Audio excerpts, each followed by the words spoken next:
नमस्कार, स्वागत है आपका डीबी लाइव ग्लोबल में। मैं हूं समीर आत्मज मिश्र। अमेरिका के राष्ट्रपति डोनाल्ड ट्रंप एक तरफ भारत और प्रधानमंत्री नरेंद्र मोदी के साथ करीबी रिश्ते की बात कर रहे हैं, तो दूसरी ओर एक के बाद एक झटके भारत को देते जा रहे हैं। रूस से तेल खरीदने पर 25% की अतिरिक्त टैरिफ के बाद ईरान के चाबहार पोर्ट को लेकर उन्होंने भारत को एक तगड़ा झटका दिया है। अमेरिका ने कहा है कि ईरान के चाबहार बंदरगाह का संचालन करने वाले देशों पर सितंबर महीने के अंत से प्रतिबंध लागू हो जाएंगे। इस फैसले का असर भारत पर भी पड़ेगा, क्योंकि भारत इस रणनीतिक बंदरगाह पर एक टर्मिनल बना रहा है। चाबहार बंदरगाह ईरान के दक्षिणी तट पर सिस्तान बलूचिस्तान प्रांत में स्थित है। इसे भारत और ईरान मिलकर विकसित कर रहे हैं, ताकि दोनों देशों के बीच व्यापारिक रिश्तों को और मजबूत किया जा सके। विशेषज्ञों का मानना है कि पहले रूस और अब ईरान से संबंध रखने के कारण अमेरिका ने भारत को एक तरीके से दंड दिया है। चाबहार पोर्ट भारत के लिए कई मायनों में महत्वपूर्ण है। भारत इस पोर्ट के जरिए पाकिस्तान के लैंड रूट को बाईपास करते हुए अफगानिस्तान और सेंट्रल एशिया के दूसरे देशों से सीधे संपर्क स्थापित कर सकता है। भारतीय सामानों के लिए इस बंदरगाह के जरिए बड़े मार्केट में पहुंचने की संभावनाएं बढ़ जाएंगी। लेकिन अब अमेरिका की ट्रंप सरकार ने इस पोर्ट को प्रतिबंधित सूची में लाने का ऐलान कर दिया है। ऐसे में भारतीय कंपनियों के लिए नया खतरा उत्पन्न हो गया है।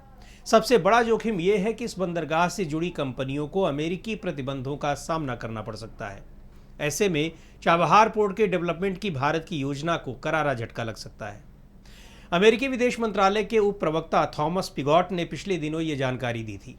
थॉमस पिगॉट ने बताया कि 2018 में Iran freedom and counter proliferation act यानी IFCA के तहत अफगानिस्तान के पुनर्निर्माण और आर्थिक विकास के लिए दी गई छूट को रद्द कर दिया गया है। उनका कहना था कि चाबहार में कामकाज के लिए 2018 में दी गई छूट को वापस लेना डोनाल्ड ट्रंप की ईरान को अलग थलग करने की रणनीति का हिस्सा है। उन्होंने ये भी बताया कि फैसला 19 सितंबर 2025 से लागू होगा।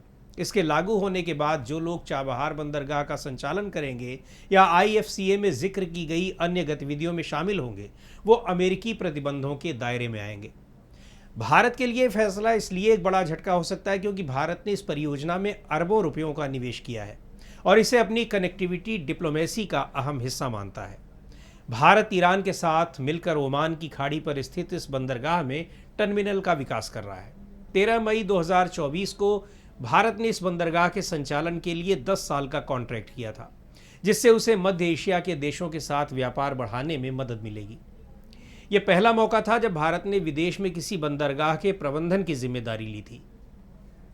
दरअसल भारत ने 2003 में ही चाबहार बंदरगाह विकसित करने का प्रस्ताव रखा था, ताकि भारतीय सामान पाकिस्तान को बाईपास करते हुए सड़क और रेल परियोजना international north south transport corridor यानी INCTC के जरिए अफगानिस्तान और मध्य एशिया तक पहुंच सके।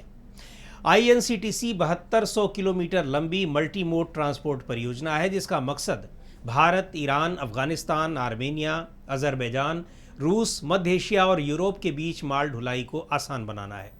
लेकिन ईरान के परमाणु कार्यक्रम पर अमेरिकी प्रतिबंधों की वजह से चाबहार बंदरगाह का काम धीमा हो गया था। भारत और ईरान के बीच लंबी अवधि का ये समझौता इंडियन पोर्ट्स ग्लोबल लिमिटेड और ईरान की पोर्ट एंड मेरीटाइम ऑर्गेनाइजेशन के बीच हुआ था। 2018 में अमेरिका ने चाबहार बंदरगाह परियोजना को प्रतिबंधों से छूट दी थी। इसकी मुख्य वजह यह थी ताकि अफगानिस्तान को ईरानी पेट्रोलियम उत्पादों का आयात जारी रखने में सुविधा हो। उस समय अफगानिस्तान में अमेरिकी सेना मौजूद थी। 2023 में भारत ने चाबहार बंदरगाह के जरिए अफगानिस्तान को 20,000 टन गेहूं भेजा था। 2021 में इसी बंदरगाह से ईरान को इको फ्रेंडली कीटनाशकों की सप्लाई की गई थी, लेकिन अब यानी 29 सितंबर से ये छूट खत्म कर दी जाएगी। चाबहार पोर्ट भारत के लिए इसलिए भी काफ़ी महत्वपूर्ण है क्योंकि इस रूट से भारत की यूरोप तक पहुंच आसान हो जाती, साथ ही ईरान और रूस को भी फायदा होता। बंदरगाह के विकास के लिए भारत और ईरान के बीच 2003 में सहमति बनी थी। 2016 में भारत के प्रधानमंत्री नरेंद्र मोदी ने ईरान का दौरा किया था। उसी साल इस समझौते को मंजूरी मिली। 2019 में पहली बार इस पोर्ट का इस्तेमाल करते हुए अफगानिस्तान से माल पाकिस्तान को दरकिनार करते हुए भारत आया था। हालांकि दिल्ली में हुए G20 सम्मेलन के दौरान जब एक नए ट्रेड रूट को बनाने पर सहमति बनी थी, तब इस परियोजना के भविष्य पर सवाल उठने लगे थे। कहा गया कि यदि ये India Europe middle east corridor बन गया तो चाबहार पोर्ट की बहुत अहमियत नहीं रह जाएगी। इसे ईरान की उपेक्षा के तौर पर भी देखा गया था। लेकिन जब भारत और ईरान के बीच चाबहार अहम समझौता हो गया तो माना गया कि इसकी अहमियत कम नहीं हुई है। भारत, ईरान और अफगानिस्तान को जोड़ने वाले चाबहार पोर्ट को ग्वादर पोर्ट के लिए चुनौती के तौर पर भी देखा जाता है, क्योंकि पाकिस्तान और चीन ईरान की सीमा के करीब ग्वादर पोर्ट को विकसित कर रहे हैं। ऐसे में चाबहार पोर्ट चीन की अरब सागर में मौजूदगी को चुनौती देने के लिहाज से भी भारत के लिए मददगार साबित हो सकता है। यह बंदरगाह भारत के रणनीतिक और कूटनीतिक हितों के लिए भी बेहद अहम है। जानकारों का मानना है कि अफगानिस्तान में तालिबान की वापसी के बाद भारत का मध्य एशिया से सीधा संपर्क कम हो गया था। चाबहार के रास्ते भारत अब जरूरत पड़ने पर काबुल तक भी अपनी पहुंच बना सकता है। साथ ही मध्य एशियाई देशों से व्यापार में भी बढ़ोतरी हो सकती है। लेकिन अब चाबहार पोर्ट पर अमेरिकी प्रतिबंधों ने भारत की इन तमाम योजनाओं पर पानी फेर दिया है। जानकारों का कहना है कि ट्रंप प्रशासन ने भारत पर दबाव और बढ़ा दिया है। भारतीय सामानों पर 50% तक टैरिफ लगाने के बाद अब उसने भारत के खिलाफ ये एक और दंडात्मक कार्रवाई की है, क्योंकि ये पोर्ट भारत के संचालन में है। यही नहीं, ये बंदरगाह अफगानिस्तान और मध्य एशिया के लिए भारत का व्यापारिक प्रवेश द्वार भी है और पाकिस्तान के ग्वादर बंदरगाह, जो चीन की बेल्ट एंड रोड परियोजना का हिस्सा है, उसका रणनीतिक जवाब भी है। दिलचस्प बात यह है कि भारत ने ट्रंप के पहले कार्यकाल में लगाए गए प्रतिबंधों का पालन करते हुए अपने हितों को दरकिनार कर दिया था और उस वक्त ईरान से तेल का आयात पूरी तरह बंद कर दिया था। भारत के इस कदम से चीन को काफ़ी फायदा हुआ, क्योंकि तब वो ईरान के बेहद सस्ते कच्चे तेल को खरीदने वाला एकमात्र देश बन गया।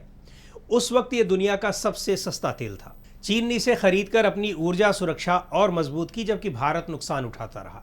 लेकिन अब उसी बंदरगाह के संचालन को प्रतिबंधित कर अमेरिका ने भारत को जबरदस्त झटका दे दिया है।